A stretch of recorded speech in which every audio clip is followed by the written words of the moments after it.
carpet is a native tongue of a nation to which it belongs, and it is a scripture that encodes and preserves history, geography and the lifestyle of the people in its character ornaments. Carpeting is an art allowing us to communicate with God above us and maintain a link between generations past and future.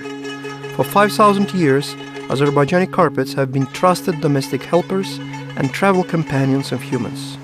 For Azerbaijanis, a carpet is a ground cell, a door sill, house decoration and furniture, a comfort item, a horse or camel cloth, a travel tent, a prayer rug, a mascot, a good luck charm and a wrapping for the final journey.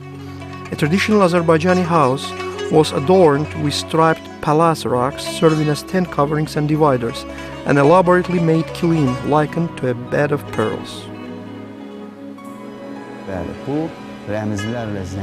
Yes, carpets are richly symbolic and communicate our ancestors' message through the time. This message is expressed in various compositional structures and patterns of the carpets.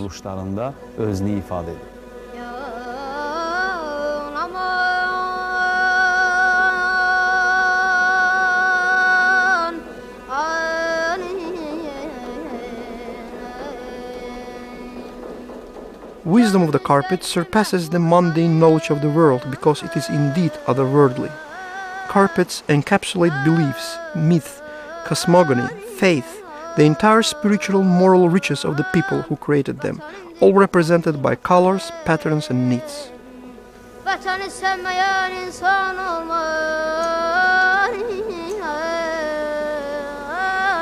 Vatanı sevmeyen insan olmaz, olsa da o şahslar vicdan olmaz. There's a saying from olden times, dirt will not get to someone who lies on a carpet. A poisonous snake can't move across a carpet. Its piles would irritate snake's skin and make it leave. A newborn child learns to crawl on a rock. Of course, it's very important from the point of locomotion, but it's not limited to that. Look, a baby crawls and sees, say, a color. This is a beginning of aesthetic appreciation. Sees a shape and starts to recognize shapes. This is mental development. All of this is etched on child's brain. Carpets are not just passed, they are inherited from generation to generation. This living craft, whose beginnings are traced by archaeologists to the Bronze Age, still continues to be made in the way and by the rules developed in those primitive times. Sheep are usually sheared in the spring and in the fall. Wool for carpet making is yielded by sheep that are taken especial care of.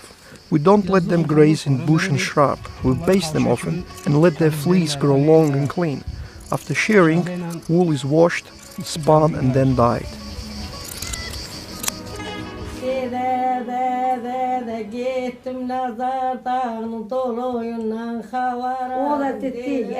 And we scotched it, span it and wove carpets from it. At this age I still comb wool, spin it on the wheel and make carpets as dowry for my daughters. We used to make carpetbag to be put on horseback. We made dyes ourselves in traditional ways from oak root, onion peel, walnuts and violet flowers.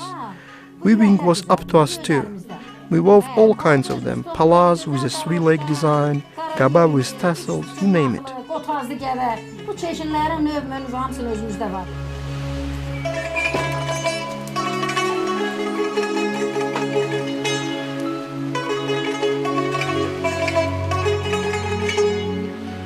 This is green color. Our mothers and grandmothers used to make green dyes from various grasses and leaves, all natural.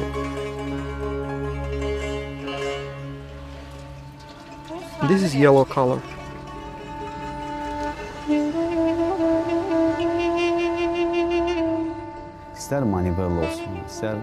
No matter if you use manivello or any other technology or gadget, there is no way you can weave a real carpet with a machine.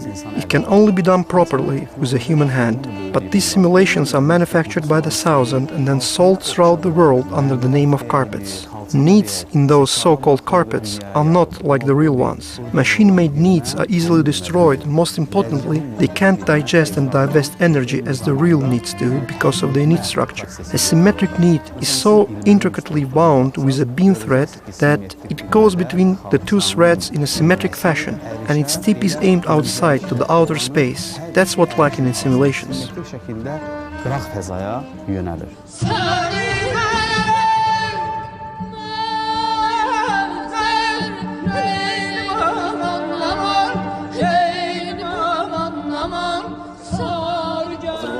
number of color hues usually used in Azerbaijani carpets is between 30 and 35, but this carpet that I have woven required using 200 hues and more than 700 oriental ornaments. An impression of the light radiated from the middle of the carpet is achieved through a combination of those 200 colors.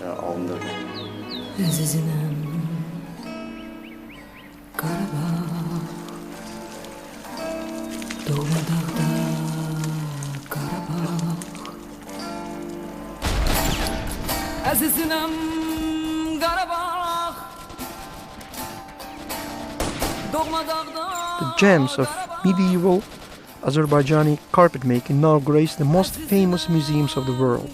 Ornaments and composition of Azerbaijani carpets have become a rich source of inspiration for European Renaissance artists. Up to this day, Azerbaijani carpets have maintained their status as prized domestic decorative items.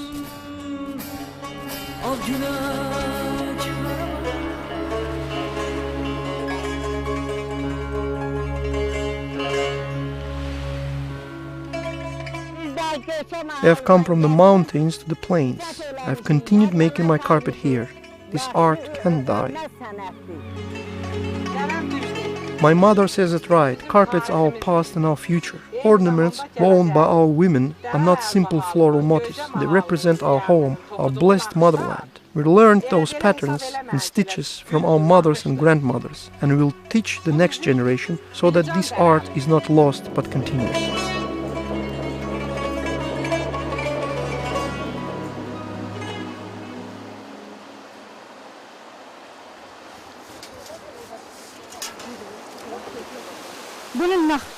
Carpet making is like painting or writing. You write so that what you feel is not lost, so that you can transcend to your descendants the throb of your heart.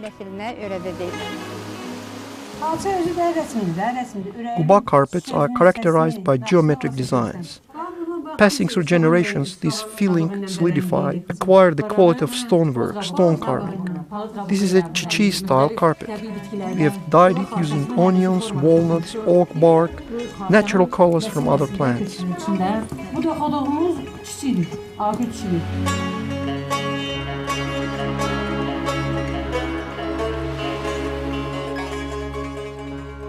I have woven these carpets as well. Quba Pirebedil, Herat Pirebedil. This one is a Gülistan carpet. In making this one, I have tried to expand the meaning from a sheltering for a home place to covering the whole native land. The most rare specimens of Azerbaijani carpets are now restored at Azer Halcha and Azer İlme companies' facilities. And in addition to restoring, through research and learning this craft, a new generation is taught to love and admire the carpets to assure that this living art has a future and for the sake of keeping our culture.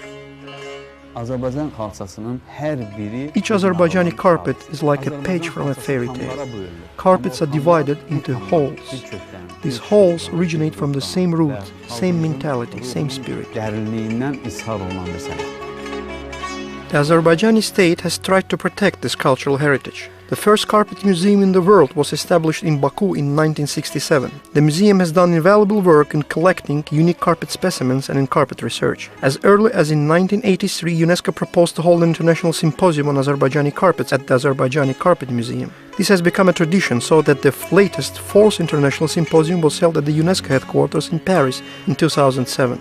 On 13 July 2009, a roundtable of researchers, art critics, professional carpet makers, artisans from various regions of Azerbaijan adopted an address to UNESCO calling for inclusion of Azerbaijani carpets into the UNESCO's representative list of World Intangible Heritage.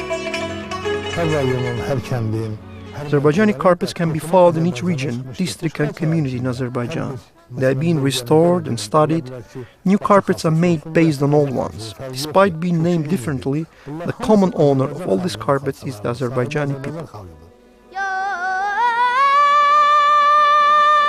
The best illustration of this is a law on protection and development of carpet making in Azerbaijan, enacted by the parliament in 2004. By signing in 2007 a special executive order, the President of the Republic of Azerbaijan, Ilham Aliyev, initiated the construction of new premises for the National Museum of Azerbaijani Carpet and Craft Making. However much the world ages and globalizes, Azerbaijani carpets remain forever young and beautiful. Something that fills our bosoms with pride, we take a pilgrimage to Azerbaijani carpets.